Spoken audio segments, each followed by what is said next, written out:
وهو ملك الهند السلطان العظيم औरंगजेब आलमगीर. आलमगीर या शब्दाचा अर्थ होतो जगाचा राजा. औरंगजेबाला स्वतःला आलमगीर म्हणून घ्यायची खूप हौस होती आणि म्हणूनच औरंगजेब सतत आपल्या नावाअगोदर आलमगीर हा शब्द वापरायचा. एकदा औरंगजेबाचा दूत औरंगजेबाच्या 50व्या वाढदिवसाचे निमंत्रण घेऊन इराणच्या बादशाहाकडे गेला. त्याही पत्रामध्ये औरंगजेबाने स्वतःच्या नावाअगोदर आलमगीर हा शब्द वापरलाच होता. त्यावर इराणचा बादशाह चिडला आणि तो त्याच्या औरंगजेबाच्या दूताला म्हणाला की हा औरंगजेब स्वतःला आलमगीर म्हणून घेतो, पण त्याच्याच देशामध्ये दक्षिणेमध्ये शिवाजी राजे नावाच्या एका राजानं औरंगजेबाच्या नाकावर टिच्चून स्वतःचं स्वराज्य उभं केलंय. या औरंगजेबाला म्हणाव आधी त्यांचा बंदोबस्त कर आणि मग स्वतःला आलमगीर म्हणाव.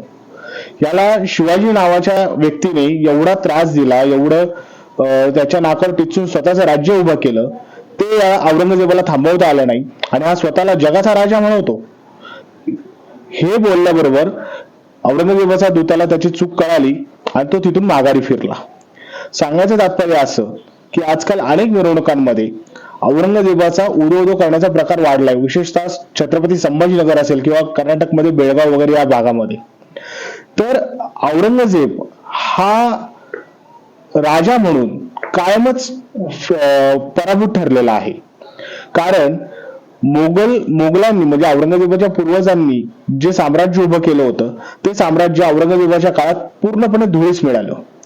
बरं, याची खुद्द म्हणजे याची भीती किंवा याची एक सूचना खुद्द शिवाजी महाराजांनी देखील औरंगजेबाला अनेक वेळा दिली होती की तुम्ही ज्या पद्धतीने राज्यकारभार करतायत, म्हणजे जसं की औरंगजेबाने हिंदूंवर जिझिया कर पुन्हा लादला होता, त्यावर छत्रपती शिवाजी महाराजांनी स्वतः औरंगजेबाला पत्र लिहून कळवलं होतं की तुम्ही हे असले प्रकार करू नका.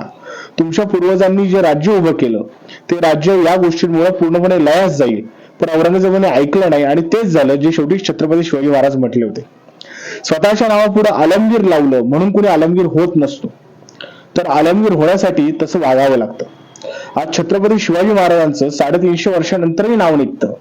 आजही छत्रपती शिवाजी महाराज हे या देशातील प्रत्येक चांगल्या गोष्टीसाठी प्रेरणास्त्रोत ठरतात.